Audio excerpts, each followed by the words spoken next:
ايه ميم. تمام.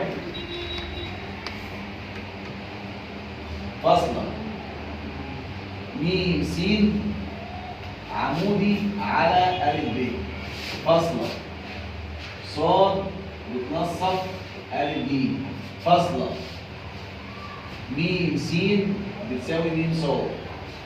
فاصلة قياس زاوية ألف ب ج ب 75 درجة. رقم واحد اوجد قياس زاوية ب ألف ج. رقم اثنين اثبت أن محيط مثلث أ س ص يساوي نص محيط مثلث أ ب ج. هنا اداني مسألة مش محسوبة وقال لي ارسمها أنت وبعد ما ترسمها حلها. طب يلا بينا بقى نقرا بقى ايه جملة جملة. أ ب وأ ج مداران في دائرة ميم. ادي الدائرة ميم اهي. أ ب وأ ج مداران في دائرة ايه؟ ميم.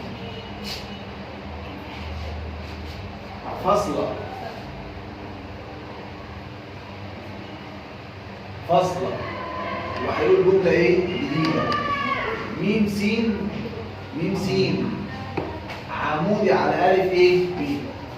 أو ميم س عمودي على ألف ب. فاصلة يبقى هيقول جملة جديدة. صاد بتنصب ألف ج. يعني صاد اهي بتنصب مين؟ ألف ج. فاصلة يبقى هيقول جملة جديدة. ميم س بتساوي ميم ايه؟ صاد. الحته ميم س بتساوي الحته ميم ايه؟ صاد. يبقى الابعاد عن المركز دي مالها؟ متساويه. يبقى الاوتار دي مالها؟ متساويه. يبقى لو الاوتار ابعادها عن المركز متساويه يبقى الاوتار دي مالها؟ متساويه.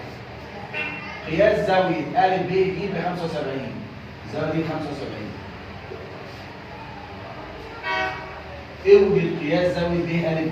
قياس زاويه ب أ ج. انا عايز اجيب الزاويه دي. اجيبك منين يا بطه؟ اجيبك منين يا بطه؟ اجيبك من المعلومات اللي موجوده في السؤال. قلت لها يلا بينا، انا جربت كده صراحه ونفعت. تعال نجرب هنا. ايه المعلومات اللي في السؤال؟ ميم س عمودي على أ ب. ميم س عمودي على أ ب. احنا قلنا زمان يا اولاد المستقيم اللي مر بالمركز وعمودي على الوتر بيعمل ايه في الوتر؟ بينصف. يعني اذا س بتنصف مين؟ أ ب.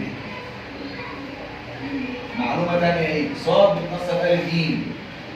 يبقى أن صاد بتنصف أ ج. مستقيم المر بالمركز بينصف الوتر بيكون ايه على الوتر؟ يعني ميم صاد عمود على أ ج. طيب ايه المعلومة بقى المهمة؟ ميم س بيساوي ايه؟ ميم صاد.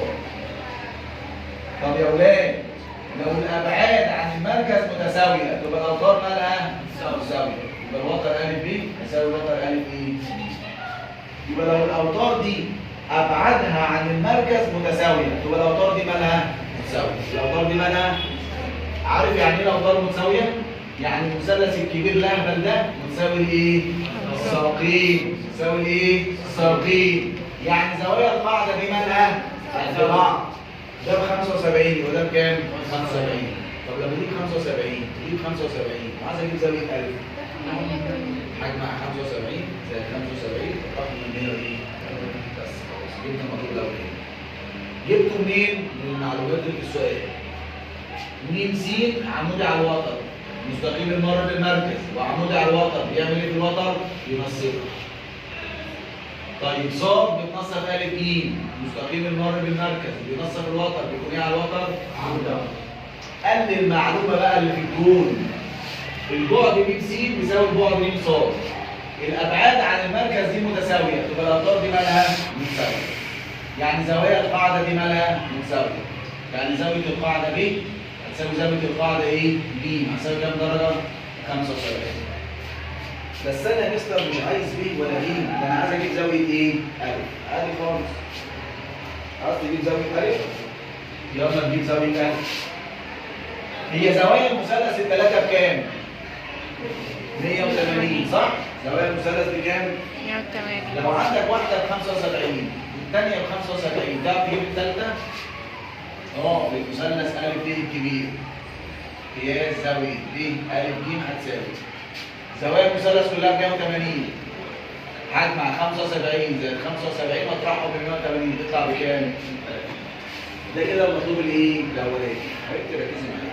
ده كده المطلوب الايه؟ الاولاني. المطلوب الثاني بيقول لك ايه؟ اثبت ان محيط المثلث ا س ص اللي هو ده كده بيساوي نص محيط المثلث الكبير اللي هو مين؟ ا ب ج.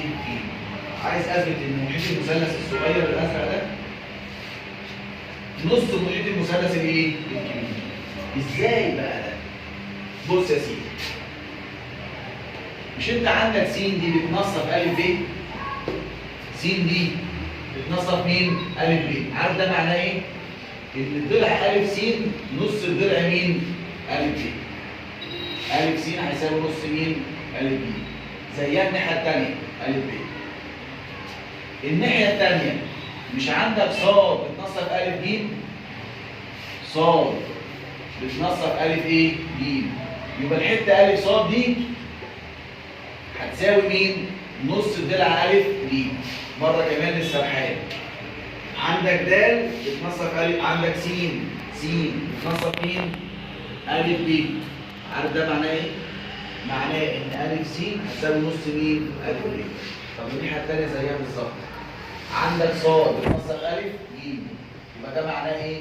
ان ا ص تساوي نص مين؟ ا ب.